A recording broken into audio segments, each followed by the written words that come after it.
સર્જન ક્યારે થાય? કચ્છની ધરતી છોડી અને લાખો ફૂલાણી નીકળી ગયો. પ્રસંગને હું લંબાવું નહીં, પણ જાતા જાતા એટલું કહેતો ગયો કે મારા બાપે મને દેશ ઓટો દીધો, પણ મારો બાપ એટલો વાલો છે કે કોઈ મને એમ કહી અને અથવા તો કોઈ મને એમ કહેવા માટે થઈને આવતા નહીં કે જામફૂલનું અવસાન થયું છે. આ મારા બાપના મૃત્યુના સમાચાર હું સાંભળી નહીં શકું. ધરતી મસ્તક જુદું કરી દઈ. બીજું કોઈ એમ ન કહેતા કે કચ્છની ધરતી હુકાણી દુકાળ પડ્યો. મારી ધરતી મને એટલી વાલી છે કે એના દુકાળના સમાચાર હું સાંભળી શકાય નહીં. અને ત્રીજું, શીણોય બંધ જર્જરી થયો, એ કોઈ મને કહેવા માટે થઈને આવતા નહીં. એટલે છોડીને આદમી નીકળી ગયો અને સિદ્ધપુર પાટણ, હરિપુર પાટણ, હામદ ચાવડાના રાજની માલિકોર પોતે નોકરી કરી. પાટણની ભાષામાં આપણે કહીએ નોકરી કરી. વર્ષો વયા ગયા. કુદરતને કરવું ને આપ જમીનના કડા એક થયા. કચ્છની ધરતીમાં તે ભયંકર દુકાળ પડ્યો. જામફૂલનો અવસાન થયો અને શીણોય બંધની માલિકો તેડિયા પડ્યા. અને કેરાકોટની ધરતીમાં તે સાધુઓ બ્રાહ્મણોની એક સભા મળી કે આ કેરાકોટ છે એ રાજા વિનાનું થઈ ગયું. લાખા ફુલાણીને સમાચાર દેવા કોણ જાય? કે ભાઈ જાય એનું તો ધરતી મસ્તક જુદું થાય. એક સમાચાર દે તો મારી નાખવાની એને પ્રતિજ્ઞા લીધી, તો ત્રણેય ભેરા કેમ દેવા? બીજી વખત સભા મળી, બ્રાહ્મણો મળ્યા, સાધુ મળ્યા, એ અધિકારીઓ મળ્યા, મહાજનો મળ્યા. ભાઈ કોક તો તૈયાર થાવ, ધણી વિનાનું રાજ કેમ રીએ? કોક બીડું ઝડપો, કોક બીડું ઝડપો. અને આદમીની સભામાંથી કોઈ આદમી ઊભો ન થયો. એમાં એક બાઈ ઊભી થઈ. બીડું દે ઘીરે આવી. એની માનું નામ રામસરી હતું. એને કીધું માં તારું જંતર દે. એ જંતર લીધું, વેશ બદલાવ્યો, જોગણી થઈ, માળાયું નાખી, જટાની જેમ વાળ બાંધ્યા અને ભગવા પહેર્યા અને નીકળી ગામડે ગામડે. ક્યાં છે તો ખબર નથી. ગામડે ગામડે ગીત ગાતી જાય, બેદ ગાતી જાય, કચ્છી ભાષાના લોકગીત ગાતી જાય. ક્યાંય લાખો જોવા જડે, ક્યાંય લાખો જોવા જડે, ક્યાંય લાખો જોવા જડે. એ જે કંઈ ગાય એમાંથી જે કાંઈ મળે એમાંથી પોતાનું ઓદર ભરતી જાય, વરી ગોતતી જાય, વરી ક્યાંય દુકાનો એ ગાય, ક્યાંય ચોકમાં ગાય. એમ ફરતા ફરતા ફરતા ફરતા ફરતા ફરતા ઠેઠ અણહિલપુર પાટણની ધરતી માથે ગઈ ને ચોકે ગાય, ચૌટે ગાય. અને એમાં એ ફરતી ફરતી ફરતી ફરતી એક જગ્યાએ આવી ઊભી. પણ અણહાર એવી લાગી કે આ કંઈક કચ્છ જેવો માહોલ છે, આમાં ક્યાંક કચ્છડો હોવો જોઈએ. આ કંઈક દેખાય છે કે આ કંઈક કચ્છ જેવો માહોલ છે. અને જંતરની માથે હાથ મૂક્યો. અને જંતરની માથે હાથ મૂકી અને બાઈ એટલું બોલી, કઈ વળવા લાખા મેરાણ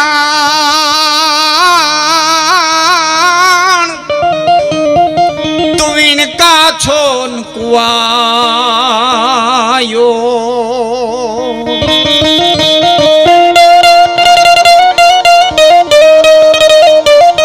અમ સમાજ ગીન જોને સુજા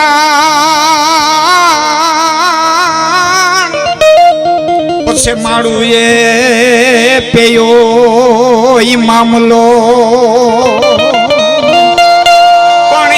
समाज समाज गीन सुजान माड़ू ये पेयो मामलो. वाड़ू पानी करी લાખો ફૂલાણી બરોબર આમ પલંગ માથે બેહવાની તૈયારી કરે. અને કાને શબ્દો પડ્યા.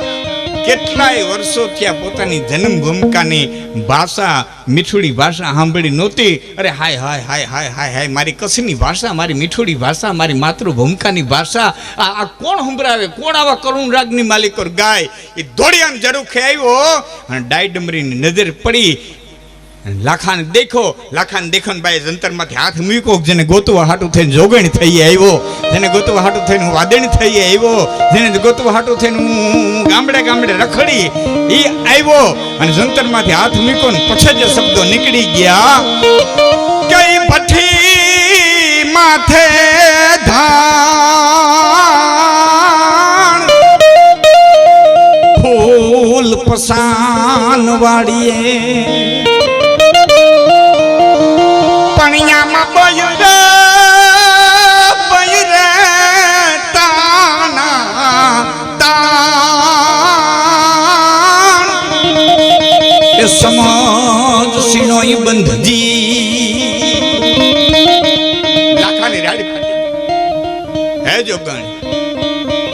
સાધવી, મારી કચ્છની મીઠોડી ભાષા મને કેટલા વર્ષે કાન માથે પડી, ઉપર આવવાની મહેરબાની કરશો. અને બાઈએ માથું હલાવીને હા પાડી. ત્યાં હુકમ છૂટો કે માનસઈ તેડી આવો, દૂધાહારી હોય તો દૂધની સગવડતા કરો, સોપા કેવી હોય હાથે રસોઈ બનાવતા હોય તો કાચા સીધાની તૈયારી કરો, ભોજન લેતા હોય તો ભોજનનો થાળ તૈયાર કરો, ફળાહારી હોય તો ફળની તૈયારી કરો, બાજોટ પાથરો. એ 7-8 બાયું નીચે ગયું, ધોડીને ઉપર લઈ આવીએ, એ બેહાડ્યા અને હામો બેહી ગયો. અને એટલું બોલ્યો કે 2 દુઆ ગયા હતા, એ ફરીવાર ગાવાની મારી માથે મહેરબાની કરશો. અને બાઈએ જંતરમાંથી હાથ મૂકી અને 2 દુઆ કીધા. અને એ બોલી કે ભઠ્ઠી માથે ધાણ, કંદોઈની ભઠ્ઠીની માથે જેમ લોઢાની તવી તપતી હોય એમ કચ્છની ધરતી તપે. અને તે લાખાને એમ થયું કે આટલી કચ્છની ધરતી તપતી હોય તો નક્કી દુકાળ પડ્યો હોય કે હે મારી કચ્છની ધરતીમાં દુકાળ પડ્યો કે મારા હું નથી કહેતી, તમે કહો. હું નથી કહેતી, તમે કહો. ફૂલ પસાન વાડીએ, વાડીઓમાં ક્યાંય ફૂલ નથી રહ્યા, એનો બીજો અર્થ એ થયો કે કચ્છની ધરતીમાંથી જામ ફૂલ નથી રહ્યા, કે મારા બાપ ફૂલ નથી રહ્યા, કે મારા હું નથી કહેતી, તમે કહો. બઈ તાણા તાણ સમજ સીણોય બંધતી કે સીણોય બંધ. આજે લાખા સાગર કહેવાય અંજારની બાજુમાં બાપુ. બઈ તાણ સીણોય બંધ તૂટો કે મહારાજ હું નથી કહેતી, તમે કહો. કે દુઆનો અર્થ સમજો એ બરોબર કે હા મહારાજ એ બરોબર, કે તો તમે જોગણ નથી ડાય ડમરી છો એ વાત બરોબર. હા મહારાજ આ તારી પ્રતિજ્ઞા હતી એટલે આ બધો વેહ પલટો કરી અને મારે આવવું પડ્યું કચ્છની ધરતીમાંથી. હાલ બાપ કચ્છ છે ધણી વિનાનું થઈ ગયું કે રાજનું કામ પતાવીને 2 દિવસમાં હું નીકળું. અને એ કચ્છની ધરતીમાંથી પગ દીધો, હમખ્યાળીની ધરતીમાંથી પગ દીધો, ખાડી ઉતરીને પગ દીધો અને નીચે ઉતરીને પોતાની જન્મભૂમિકાની થોડીક ચપટી લઈ અને પોતાના માથા માથે નાખી. એ આમ ચપટી ભરીને જ્યાં માથા માથે નાખી પ્રકૃતિએ નિયમ ફેરવી નાખ્યા. ઓતરખંડની માલિકોથી ગાયની ખરી જેવડી વાદળી ચડી અને તેડા તો ઘડીકની માલિકો તો ઇન્દ્ર મહારાજના ઘરના કાળા કાળા હાથીઓ લાંબી લાંબી હોંઠું કરીને આટા મારવા મીંડ્યા હોય એમ ચેડા અહાડી વાદળના કાળા દોવાળા અંબર સાજે દેશો ઓતર રાધી માથે ઉછીડા દીદાર તાંતો જીંગોરા મોરલા સાથે વાહરે મંડાણી દાડી મેઘ રાધા. અને પરવાડા જેવડી ધારું થયું એ તે દિવસથી લાખો ફૂલાણી છે કચ્છની ધરતી માથે વરુણ દેવનો અવતાર કહેવાનો હતો. હકી તો રાજા રે કુડા એની પરજાયું કુડી, એવા કુડા રે કળજુગના મેવલા. આવો પવિત્ર રાજા હોય તો પ્રકૃતિએ પોતાનો નિયમ ફેરવી નાખવો પડે, એમ પ્રકૃતિ પોતાનો નિયમ ફેરવી નાખે છે. એવી એક ચારણની બાઈ, એક પાડી, એક ભેં, એ 2 છોકરા. અને ધીરે ધીરે હાલી આવે ને છોકરા એમ કે માં ભૂખ લાગી, બાપા જરા ડગલું ઉપાડો ને આગળી મામાનું ઘર આવી જાય. માં ભૂખ લાગી, અરે મારો બાપલિયો ડગલું ઉપાડો ને હમણાં મામાનું ઘર આવી જાય. માં હવે હલાતો નથી, અરે હું મારો દીકરો હલાય નહીં કે નો હલાય હું બાપ જરી કાલો. હેમાં મામાને ઘેરે રોટલા છે, અરે મારા દીકરાઓ પાટલામાંથી થપા ને થપા પડ્યા છે, તમને રોટલા દેહે દૂધ દેહે. માં એટલું છે, અરે તમે આવો તો ખરા. 8 દીથા ભૂખના કડાકા થયા હતા. જાડવાના પાંદડા ચાવતી આવતી હતી, જાડવાના પાંદડા છોકરાઓને ખવડાવતી આવતી હતી. ઠેઠ પલો કાપી અને હાલી આવતી હતી.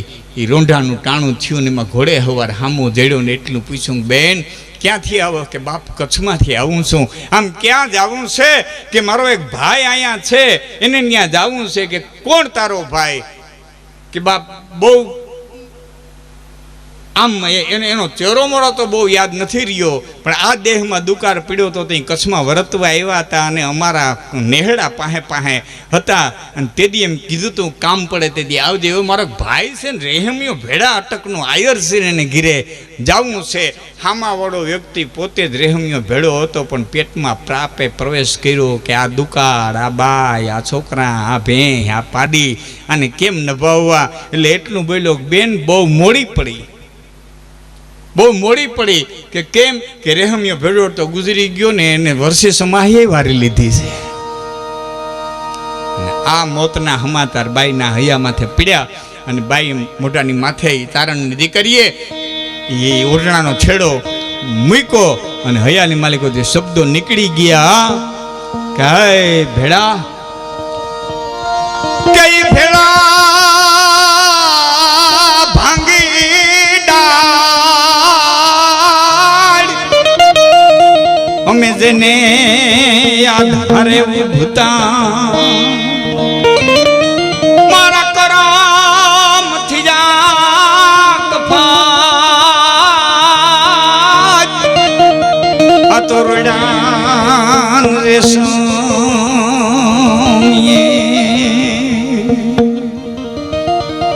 પણ પછી બાઈ કસમાંથી હાલતી થઈ હતી મને એમ હતું મારે એક ભાઈ છે અને મને દુકાળ ઉતરાવી દે મારા છોકરાઓને નભાડી દે આશા લઈ અને હું હાલતી થઈ હતી પણ ભાઈ ગઈ ભેળો મુંજો ભા કે જાણે વાંઢું નહીં વર્તાવશે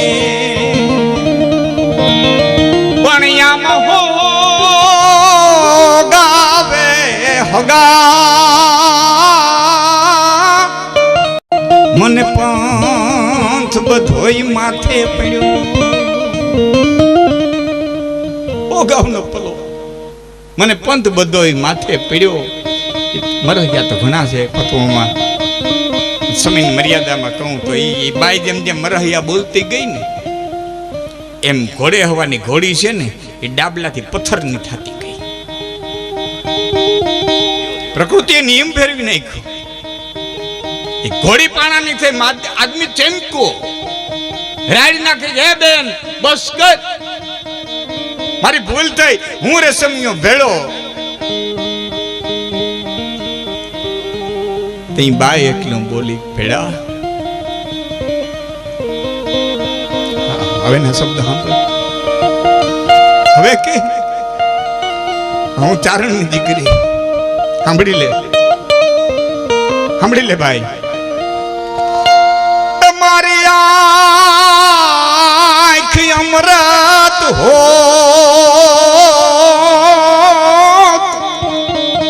તો અમે જાતા નહીં જીવાડીએ તારું મળું પડ્યું હોય તો તારા મળાને બેઠું કરે મારા તાકાત છે હું એ ચારણ દીકરી તારા મળાને બેઠું કરે છે અમારી આંખ અમૃત હો તો જ અમે જાતા નહીં જીવાડીએ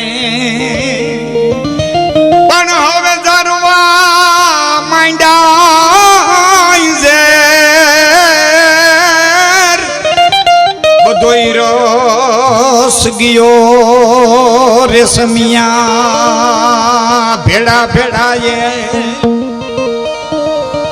એ ભેડા ખેડૂતના દીકરાએ ખેતરની માલિકોથી બધી મુલાકાત લઈ લીધી હોય અને પછી એ ઘેટા બકરા વાળાને એમ કે હવે આ વણમાં તમને ભેરવી દેજો હવે અમારામાંથી વીણી લેવી નથી પછી વણને ભેરવી દીધું એમાં ઘેટા બકરાય મૂકી દીધા હોય છતાં એ વણની માલિકોથી 5 પૂંભડા લેવા હોય તો પાછું 2 પાણ પાય અને ભેડા એમાંથી 2 પૂંભડા લેવા હોય તો લેવાય પણ એક વખતે વણ હાઠિયું થઈ જાય ને પછી 5 ગણું પાણી પાવ તો પૂંભડું ન આવે હે ભાઈ આ ભેડા ભેડા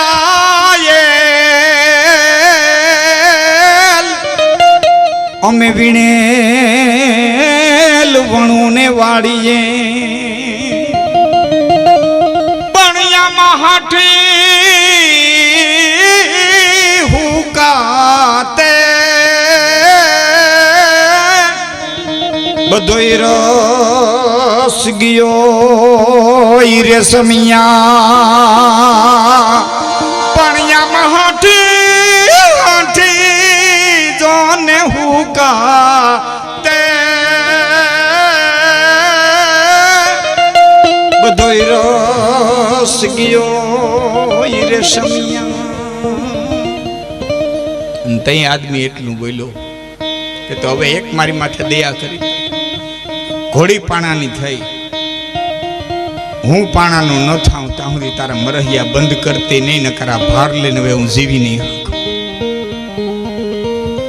પછી એમ કહેવાય છે કે બાઈ મરહિયા ઉપાડ્યા એ ઘોડી પથ્થરની થઈ ઘોડે અહવાર પથ્થરનો થયો બાઈ પોતે પાણાની થઈ અને વોટ સિવાય ગયા ત્યાં સુધી મરહિયા કાઢી રાખી યુવાન મિત્રોને એમ થાય કે ચેતન જળ થઈ જાય, આવું પ્રકૃતિમાં ફેરફાર થઈ જાય તો મંદિરની અંદર મૂકેલી મૂર્તિ છે એ પથ્થરની છે, એની પથ્થરની મૂર્તિ આપણે જ મૂકી છે. તમારા અંતરની પ્રાર્થના એ પથ્થરની માલિકો ચેતન પૂરી દેતું હોય તો કોકના હૃદયની વરાળ છે એ ચેતનને પથ્થર કરી. આ બનતું હોય તો આ બની જાય. માટે તુલસી ગરીબ ન છેડીએ અને ભૂરી ગરીબ કી હાય. આ તો મુવા ઢોર કી ખાલ સે પછી લોહા ભસમ હો જાય. તુલસી ગરીબ ન છેડીએ